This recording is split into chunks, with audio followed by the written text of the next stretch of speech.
హృదయంలో ఉన్న పాప బంధకాలను దేవుని పాదాల చెంత ఒప్పుకోవాలి.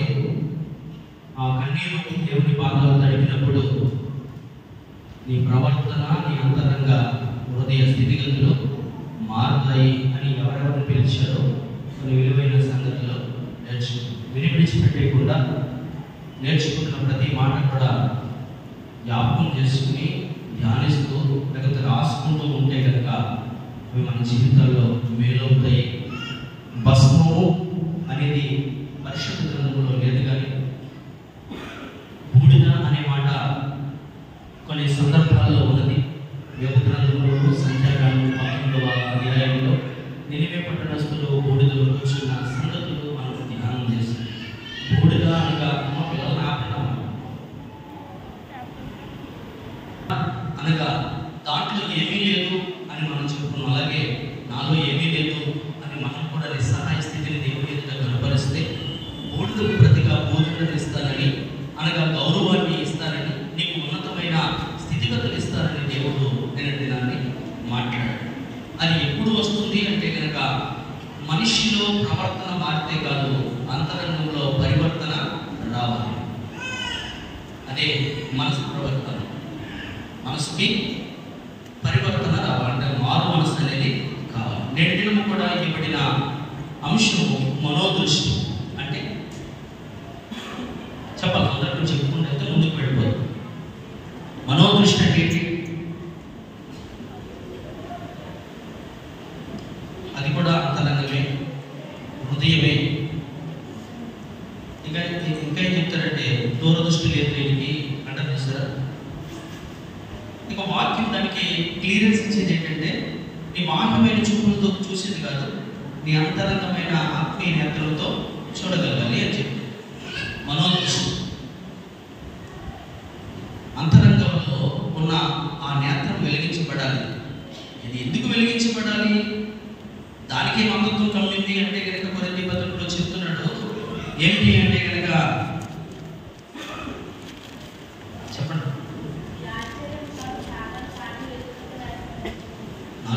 4వ వచనంలో ఈ యుగ సంబంధమైన దేవత ఏం చేసిందట? బూడిద అంటే చూడలేకపోతున్నారు, కన్నులుండి చూడలేకపోతున్నారు. అనగా ముందు చూపు కలిగిన వ్యక్తులుగా మనము ఉండలేకపోతున్నాం. ఇంకా చెప్పాలంటే ఈ కన్నులతో చూస్తే రోడ్డు కూడా మనకి బంగారం కిందనే కనిపిస్తుంది. తెలిసేవన్నీ బంగారం కాదు, ఈ కళ్ళతో చూసేవన్నీ నిజాలు కాదు. అందుకని ఆత్మీయ నేత్రంతో దూరదృష్టి కలిగిన వ్యక్తిగా నీవు ఉంటే కనుక జరగబోయే సంగతులు నీకు తెలుస్తాయి. దాని గురించి నువ్వు ఎటు విధంగా జీవించాలో నీకు అవగాహన వస్తుంది. ఇక చదవబడిన లేఖన భాగాల్లో మనం చూసినట్లయితే పాత నిబంధన పాఠ్య భాగము ప్రవక్త యెషయా రాసిన గ్రంథంలో 23వ అధ్యాయంలో 4వ వచనం నుంచి 7వ వచనంలో జరిగిన సందర్భం మనకి కన్ఫ్యూజన్ గా ఉంటుంది. చదవండి ఒకసారి. సీదోను సిగ్గుపడకము,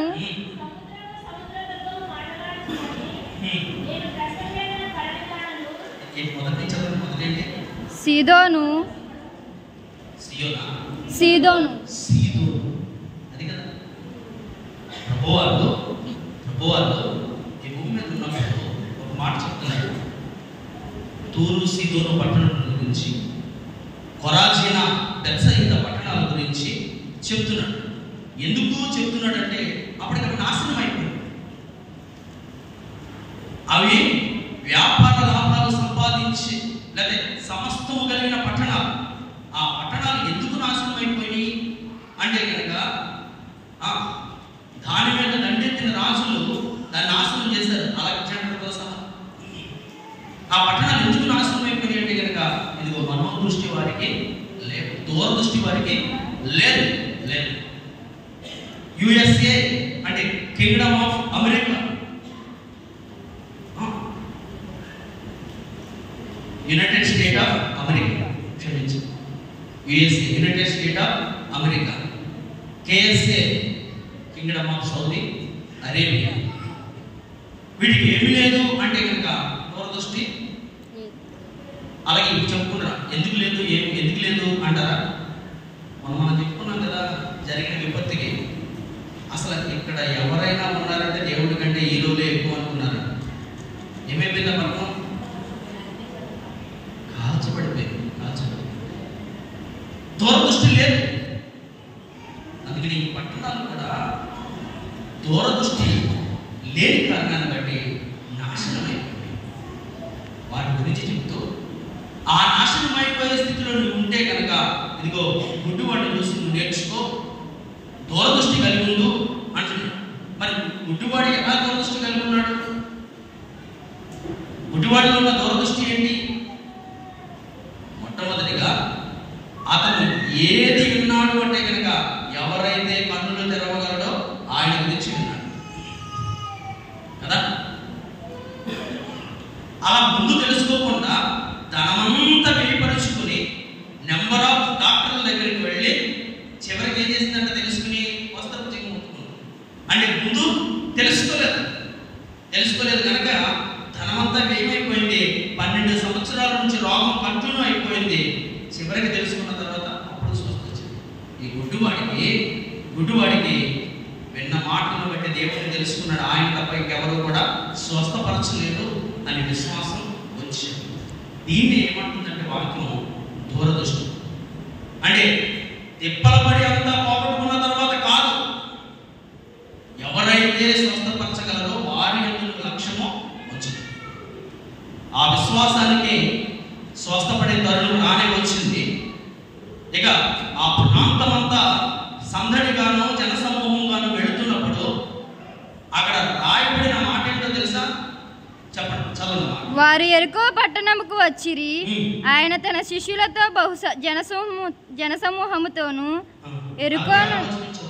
వారు యెరికో పట్టణముకు వచ్చిరి.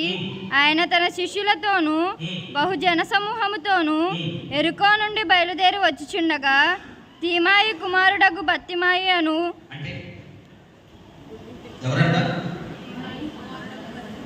పేరు రాస్తారు. బత్తమయి అనగా అర్థం ఏంటంటే గనుని కుమారుడు బత్తమయ్య. నిజంగానే ఇతని విశ్వాసాన్ని బట్టి, ఇతని జరిగిన కార్యాన్ని బట్టి గనుడనే ఎంచబడ్డాడు. గనుడుగానే దేవునికి శిష్యుడుగా ఉండిపోయాడు. అక్కడ రాయబడిన సందర్భాలు మీరన్నీ ఆలోచన చేసుకుంటే ఇతను భిక్షం ఎత్తుకునేవాడు రాయబడింది. అవును కదండి? భిక్షం ఎత్తుకునేవాడు ఎలా ఉంటుంది అంటే కనుక వాక్యం సెలవిస్తుంది, పనివాడి కన్నులు యజమానుడి చేతి తట్టు చూస్తాయి, దాసి కన్నులు యజమానురాలి చేతి వైపు చూస్తాయి. ఎందుకు అంటే కనుక వారి ద్వారానే సహాయము, వారి ద్వారానే లాభము, వారి ద్వారానే ఏదైనా అని. ఇక్కడ జనసమూహం అనేక మంది వెళ్తున్నప్పుడు ఈ మంచి తరుణం నిలిచిపోతే మరలా దొరకదు, ప్రతి ఒక్కరిని మిస్ అవ్వకుండా అయ్యా బాబు ఇవ్వండి అని అడగడానికి ఆలోచన లేదు. ఎంచుకున్నవాడు ఒక్కడి గురించి ఆలోచన చేస్తున్నాడు. ఆ వ్యక్తి లేకపోతే ఆ దేవుడు లేకపోతే ఈయన స్వస్థపరిచే ఈయన ఊహల్లో లేదా మనోదృష్టి కలిగిన నిర్ణయం తీసుకున్న ఆయన ఉన్నాడని తెలిసినప్పుడు బెగ్గరింగ్ చేసే ఉద్దేశంతో అడగట్లేదు. ఎవరిని కూడా బెగ్గరింగ్ చేయట్లేదు, అడుక్కోవట్లేదు. ఈయన నన్నే స్వస్థపరచడానికి లేదా నన్ను స్వస్థపరచగలిగింది ఈయన అని చెప్పేసి కేకలు వేస్తాం. మనం చెప్పుకున్నాం కదా గడిచిన వారం, కేకలు దేనికి సాదృశ్యంగా ఉన్నాయి చెప్పాలి? మర్చిపోయారు ఇంతలో. కేకలు దేనికి సాదృశ్యంగా ఉన్నాయని చెప్పారు? ప్రార్థనకి సాదృశ్యం. ప్రార్థననే కేకలు ఉండాలి. యాకోబును కూడా గుర్తు చేసుకున్నాడు, నన్ను ఆశీర్వదిస్తేనే కానీ విడిచిపెట్టను అన్నాడు. ప్రార్థన చేసే భక్తులను మనం గుర్తు చేసుకున్నాం. ఈ కేకలు ఏం చేసింది అంటే కనుక గుడ్డివాడి కన్నులు తెరిచాయి. మరి ఈరోజు కన్ను నుండి మనం చూడగలుగుతున్నామా? చూస్తే కనుక దేవుడు చెప్పిన లేఖన బాగా రాకడ గుర్తులు జరుగుతుండగా వాటిని బట్టి మన ప్రవర్తన చెందుతున్నామా? దూరదృష్టి కలిగిన వ్యక్తులుగా అమ్మో రాకడ సమీపిస్తుంది కనుకే ఇవి జరుగుతున్నాయి, లేఖనాలు నెరవేరుతున్నాయి అని గ్రహించగలిగిన వారిగా ఉంటున్నామా? ఇది మనకు ప్రశ్న వేసుకోవాలి. మొట్టమొదటిగా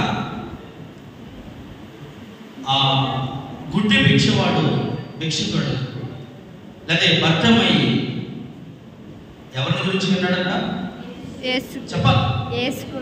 యేసుని గురించి విన్నాడు. మరి నీవు నేను ఎవరి గురించి వింటున్నా ఇన్ని సంవత్సరాలుగా? చెప్పండి. యేసయ్య గురించే కదా వింటున్నాం. యేసయ్య ఏం చెప్పాడంటే నేనే మార్గము, నేనే సత్యము. మరి ఆ మార్గంలో నడుస్తున్నాం. ఆయన ఏం చెప్పాడంటే నేను వచ్చే ముందు ఇదిగో ఇప్పుడు ప్రస్తుత కాలంలో జరుగుతున్న పరిస్థితులన్నీ జరుగుతాయి. తల్లిదండ్రుల మీదకి పిల్లలు వేసి వారిని చంపిస్తారు. ఈ చివరి దినాల్లో ప్రేమ చల్లారిపోతుంది. ఒక ఇంట్లో 5 ఉంటే 2 విరోధంగా, 3 విరోధంగా 2 వేరుపడిపోతారు. ఇవి జరుగుతున్నాయా లేదా? మనం చూసాం కదా, ఒక కుమార్తె తల్లిని ఎలా చదువుకుంటేస్తుంది. వాట్సాప్లో వచ్చింది. తల్లిని చావబాదేసింది. నేను అనుకున్నాను అలా మగపిల్లలకైతే ఉంటుంది కానీ ఆడపిల్లలే చూస్తారంటారు కదా. ఆడపిల్లలే తల్లిని కొట్టేస్తారు. ఇంకేంటి ప్రేమ? అలాంటి పరిస్థితులకు మనం వచ్చేస్తాం. మొట్టమొదటిగా దేవుని గురించి విన్నాడు. రెండవదిగా ఈయన తప్ప నన్ను స్వస్థపరిచేవారు లేరని నమ్మాడు. నీ నా జీవితంలో కూడా అటువంటి ప్రతికూలత వచ్చినప్పుడు ఈయన తప్ప అని అనుకుంటున్నామా? లేకపోతే అందరూ అయిపోయిన తర్వాత ఈయన దగ్గరికి వస్తున్నామా? ఆ 12 సంవత్సరాల రక్తస్రావం కలిగిన స్త్రీ అందరి దగ్గరికి వెళ్ళిన తర్వాత దెబ్బలు పడింది, ధనం ఏమైపోయింది, రోగం వదలలేదు. అప్పుడు వచ్చింది.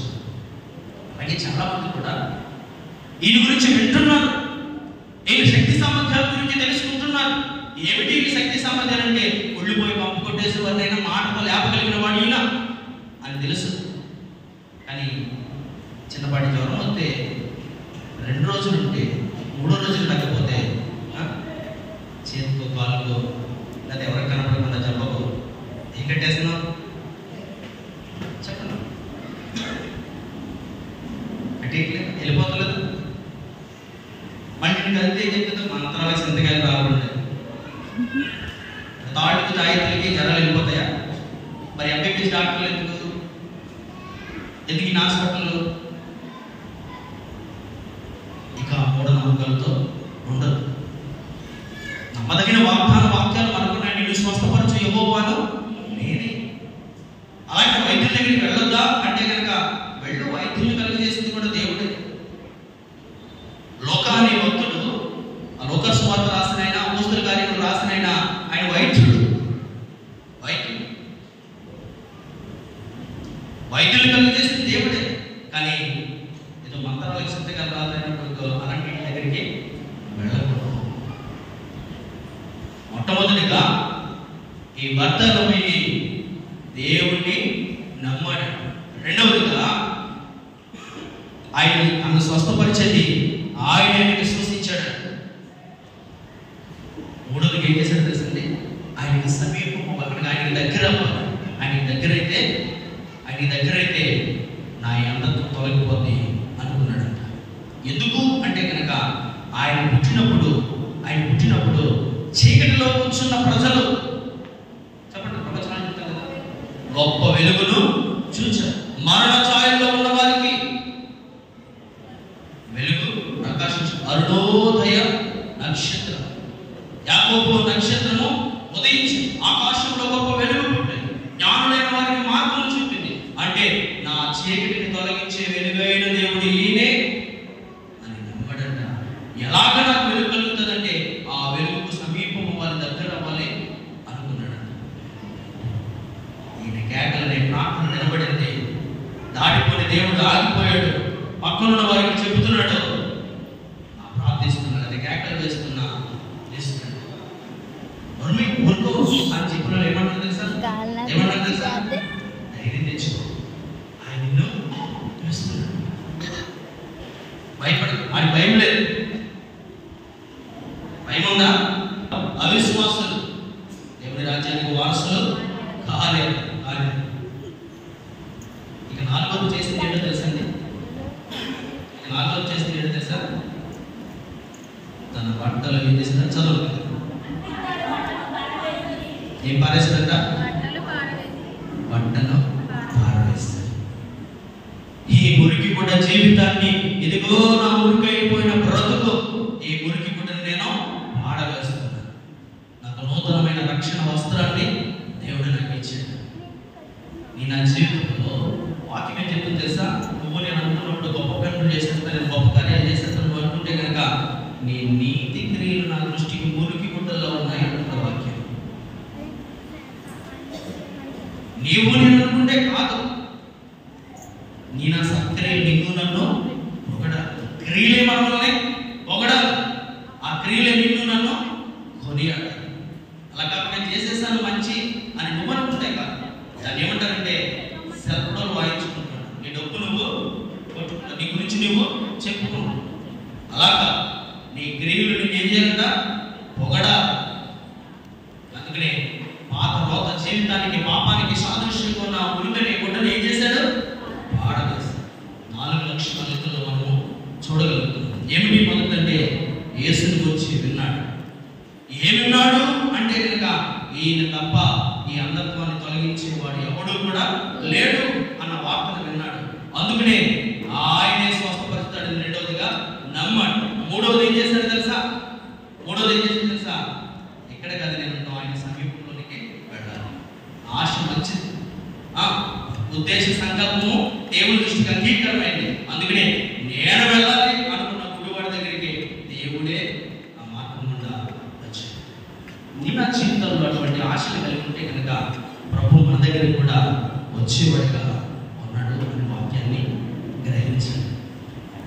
దూరదృష్టి అనే విషయంలో పాత నిబంధన పాఠ్య భాగంలో యెషయా రాసిన ఆ ప్రవచన గ్రంథంలో ఆ పట్టణాలకు పట్టిన స్థితిని గురించి తెలియజేస్తుంది. వారికి దూరదృష్టి లేదు, గొప్ప పట్టణాలు అయ్యి వ్యాపార లాభాలు సంపాదించి అన్ని కలిగిన ప్రదేశాలు ఏమైపోయినాయి అంటే కనుక కాలిపోయి దోచుకోబడ్డాయి. దేవుడి చేత అయ్యో కొరాజీన, అయ్యో బెత్సయిదా ఎరుకో పట్టణాల గురించి ఆయన కన్నీళ్లు విడుస్తూ అప్పుడున్న స్థితిగతుల్లో ఉన్న వారి గురించి, ఇదిగో మీ మధ్యన చేయబడుతున్న ఈ అద్భుతాలు అప్పుడున్న పట్టణాలు అప్పుడు చేయబడి ఉంటే కనుక నేను ఇక్కడ నిలిచి ఉండను అని చెప్తున్నాను. అదే ప్రశ్న అట్లా ఆత్మదేవుడు ఇన్ని సంవత్సరాలుగా వాక్యం అనే ఆహారాన్ని లేదా ఆత్మీయతను నీకు నాకు పంచుతున్నప్పుడు, నీ నా జీవితంలో అద్భుతాలు మనం చూస్తున్నప్పుడు వాటిని బట్టి దేవుని కొనియాడకుండా, దూరదృష్టి అనేది లేకుండా నీవు నామకార్థంగా ఉంటే కనుక మొదటి వారిగా ఉన్న నీవు కనపడికి అప్పుడు మరలా ఆత్మదేవుడు లేదా అతి త్వరలో రానైన యేసుక్రీస్తు ప్రభు నిన్ను నన్ను చూసి ఇదే మాటలు మాట్లాడుతున్నాడు. ఈ అన్యులు ఇప్పుడు రక్షింపబడ్డారు, కానీ నా జీవితంలో చేసిన లేదా నీ జీవితంలో చేసిన అద్భుతాలు ఈ జీవితాల్లో చేస్తుంది ఎప్పుడో మాయపరుస్తుంది ముందు మాట్లాడట. అర్థమవుతుందని చెప్పి మాట ఆ నాశనం అయిపోయిన పట్టణాల గురించి ప్రభు సంతాపం పొందాడు. ఎన్నో అద్భుతాలు చేశాడు, ఎంతో ధన సమృద్ధి ఇచ్చాడు, ఎన్నో మోగవాక్యాలు ఇచ్చాడు. అవన్నీ అనుభవిస్తున్నారు, కానీ ఇచ్చిన దేవుడి గురించి దూరదృష్టి లేని వారుగా ఉన్నారు. దూరదృష్టి లేని కారణాన్ని బట్టి వారి నాశనము అయిపోయారు. దూరదృష్టి అంటే పరిశుద్ధంలో చాలా క్లాసికల్ సందర్భాలు ఉన్నాయి. ఏమిటి దూరదృష్టి అంటే? యేసేపుకు దేవుడు ఇచ్చిన దర్శనం ఏంటో తెలుసా? అంటే రాజుకి ఇచ్చిన దర్శనంలో 7 పాడి ఆవులు, 7 పక్క చిక్కిన ఆవులు. ఈ సందర్భంగా మీకు గుర్తే ఉంటుంది. బలిసిన ఆవులను పక్క చిక్కిన ఆవులు తినేస్తుంది. 7 బాగా పుష్టి కలిగిన వెన్నులు, 7 పేలైనలు పుష్టి కలిగిన అంటే ఇంట్లో ఏమొస్తుంది, ఏమి చెప్పాడంటే కనుక ఎస్ఎల్ని పిలిపిస్తే కరువు అనేది వస్తుంది 7 సంవత్సరాల్లో అంటే కనుక ఆత్మదేవుడు ఇచ్చిన ఆలోచన బట్టి బయలుపరిచిన సంగతి సత్యాన్ని రాజుకు తెలియజేశాడు. దూరదృష్టి కలిగిన ఆ సత్యాన్ని దేవుడే నీకు బయలుపరిచాడు. దూరదృష్టిలో జరగబోయే ముందున్న భవిష్యత్తులో జరగబోయే ఆ గొప్ప కీడు ముందుగా నీకు తెలియజేసింది నాకైనా కానీ దాన్ని గ్రహించింది నువ్వు కనుక ఆ వ్యవహారం చూసుకోవాలన్నాడు. గొడ్లు విప్పి కట్టించాడంట, పెద్దవి చేయించాడంట. ప్రపంచంలో కరువు వచ్చేసింది, కానీ యోసేపు ద్వారా ప్రపంచం ఎక్కడైతే ఆ మోల్ని లేదా ఆ శరసాల్లోనూ లేదా పట్టణంలో ఉండిపోవలసిన అన్నలకు తెలుసలేదు, కానీ ప్రపంచం అంతా గుర్తించేలాగా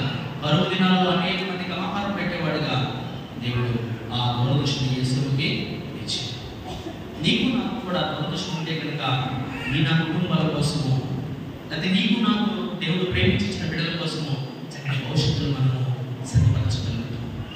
ఇక పరిశుద్ధ గ్రంథంలో చాలా క్లాసికల్ సందర్భాలు ఉన్నాయి. రాజు మొదటి గ్రంథం చదువు, రాజు 2వ గ్రంథం 5వ అధ్యాయం, రాజు 2వ గ్రంథం 5వ అధ్యాయం 25వ వచనం చదవండి, ముగించవచ్చు. అతడు లోపలికి పోయి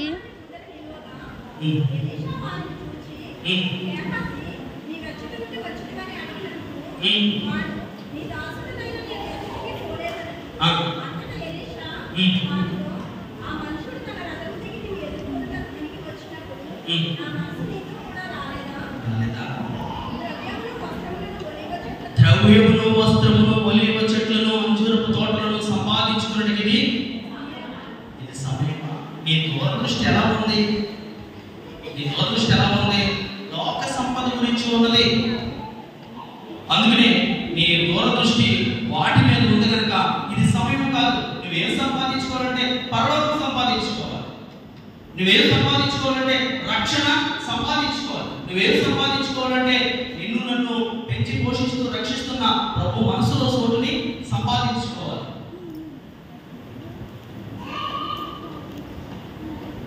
ఆ దూరదృష్టి లేని కారణాన్ని బట్టి ఏలియా తర్వాత ఎక్కువ అద్భుతాలు చేసింది ఎలీషా. ఈ ఏలియా ఎవరంటే ఎలీషాకి గురువు. ఈ ఎలీషా దగ్గర శిష్యత్వం చేసేవాడే ఈ గెహాజీ. అంటే ఏలియా కంటే ఎక్కువ అద్భుతాలు ఎలీషా చేస్తే ఎలీషా కంటే ఎక్కువ అద్భుతాలు చేయవలసిన సెకండ్ ప్లేస్ లో ఉన్నాడు. కానీ దీని మీద దృష్టి ఉందో తెలిసేదానికి ఆ శక్తి సామర్థ్యాల మీద దూరదృష్టి లేదు.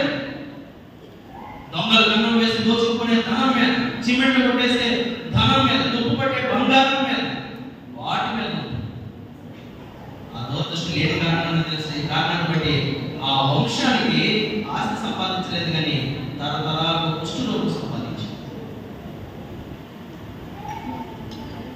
సందర్భాన్ని బాగా ధ్యానం చేస్తే దేవుడితో సహవాసం చేస్తున్న సేవకుడి దగ్గరే ఉన్నాడు. దూరదృష్టి లేదు. నీవు కూడా సహవాసం చేస్తున్నావు. పరలోకం గురించి అవగాహన ఉందా, ఆలోచన పరలోకం ఉందని తెలుసు. అక్కడికి చేరాలంటే ఆ దూరదృష్టి కలిగిన వ్యక్తిగా కొనసాగుతున్నావా లేదని పరిశీలన చేసుకోవడానికి ప్రభు మాట్లాడుతున్నాడు. కన్నులు తెరవబడాలి, కన్నులు తెరవబడాలి. అది నేను అక్కడే ఉంటుంది. పరిస్థితి 6వ అధ్యాయంలో చూడండి. అదే రాజుల గ్రంథం 6వ అధ్యాయంలో 6వ అధ్యాయం 15వ వచనం చదువు. దైవజనుడైన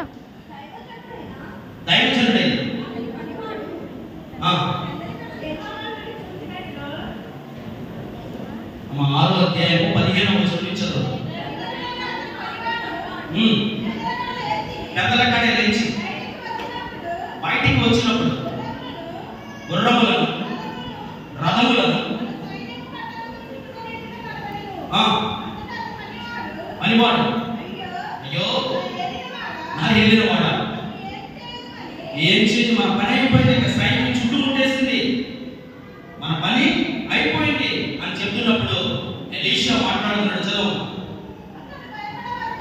భయపడవద్దు, మన పక్షము ఉన్నవారు వారి కంటే అదుపులై ఉన్నారు.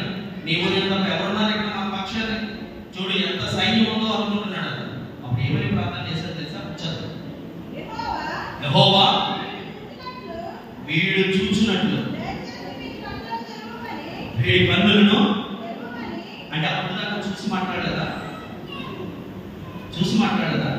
చూసే కదా సైన్యం గురించి చెప్తున్నాడు.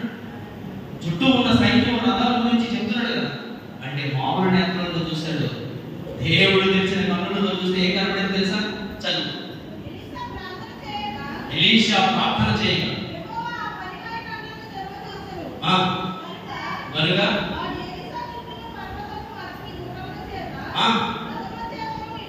ఏమున్నాయట? అగ్ని ఎవడు దాటి రాలేడు, రథాలను ఎవడే దాటలేడు. ఎప్పుడైతే నీ కన్నులు తెరబడతాయో అప్పుడే చూడగలరు. దూరదృష్టి అంటే కనుక నీ మాకు చూస్తున్నావు అనుకుంటున్నామేమో, ఆ దేవుడి గురించి అవగాహన లేకపోతే అంతకు ముందు గుడ్డివాడు కన్నులు తెరవంతా ఎలా ఉన్నాడు, నీవు నేను అలా కాకుండా దూరదృష్టి పర్వతం గురించి అవకాశం కలిగి ఉంటే కనుక నీ కన్నులు తెరవబడతాయి. అప్పుడు దేవుని కార్యాలు చూడాలి. కన్నులతో చూశాడు, బాహ్యమైన రథాలను చూశాడు. ఆత్మీయతను దేవుడు తెరిచిన తర్వాత చుట్టూ ఉన్న అగ్ని రథాన్ని చూసి ఆశ్చర్యపోతున్నాడు. అదే మాట చివరిగా చదవబడిన కీర్తన గ్రంథంలో కూడా మొదటి మాటగా అదే చెప్తున్నాడు. చదువు 25వ అధ్యాయం మొదటి వచనం. యెహోవా అంటే ఎవరి వైపు చూస్తున్నావు? దేవుని వైపు చూస్తున్నావు. ఆయన వైపు చూస్తే కనుక నీ కన్నులు తెరవబడతాయి, ఆత్మీయ నేత్రము తెరవబడుతుంది. ఎందుకు తెరవబడాలని అంటే కనుక ముందుగా చెప్పాను, కొరింథీ పత్రిక 4:4 ఈ యుగ సంబంధమైన దేవత ప్రతి ఒక్కరి మనోనేత్రాలు ముందు నన్ను కలుగు చేసింది కనుక నీవు బాహ్యంగా ఇదిగో ఎలీషా దగ్గరున్న ఆ శిష్యుడు చూస్తున్న బాహ్యమైన రథాలనే చూస్తున్నాడు. అలాగే నీవు నేను కూడా బాహ్యమైన వాటిని చూస్తున్నాను, ఆంతర్యాన్ని గ్రహించట్లేదు. అదే చెప్పబడుతున్న ఆ మాటలో ఉన్న ఆత్మీయులను గుర్తించట్లేదు. అందుకే నేను ఆధ్యాత్మిక స్థితిలోనికి ఇంకా నడిపించబడట్లేదు. అలా కాకుండా రెండవ దినాన్ని మొదటి దినాన్ని దేవుడు నీతో నాతో మాట్లాడి చేస్తుందా మన ప్రవర్తన అనగా ఈ మనస్సు మారాలి. ఇప్పుడైనా మారు మనస్సు పొందాలి. ఇప్పుడైనా దుఃఖించు కన్నీటి విడుచున్న దగ్గరికి రండి అన్నాడు. ఇప్పుడైనా మారాలి. రెండవ దినాన్ని ప్రభు నీకు నాకు నేర్పిస్తున్న మాట ఏంటో తెలుసా? దూరదృష్టి అనగా మనోదృష్టి. నీ అంతరంగంలో ఉన్న నేత్రము వెలిగింపబడాలి. అలాగే వెలిగించడానికి ఆ దూరదృష్టి కలిగిన మనోనేత్రంతో దేవుని దర్శనం చూడడానికి, దేవుని రాజ్యంలో చేరడానికి పరిశుద్ధాత్మ దేవుని సహాయ సన్నిధి మనకు అనుగ్రహింపబడును గాక.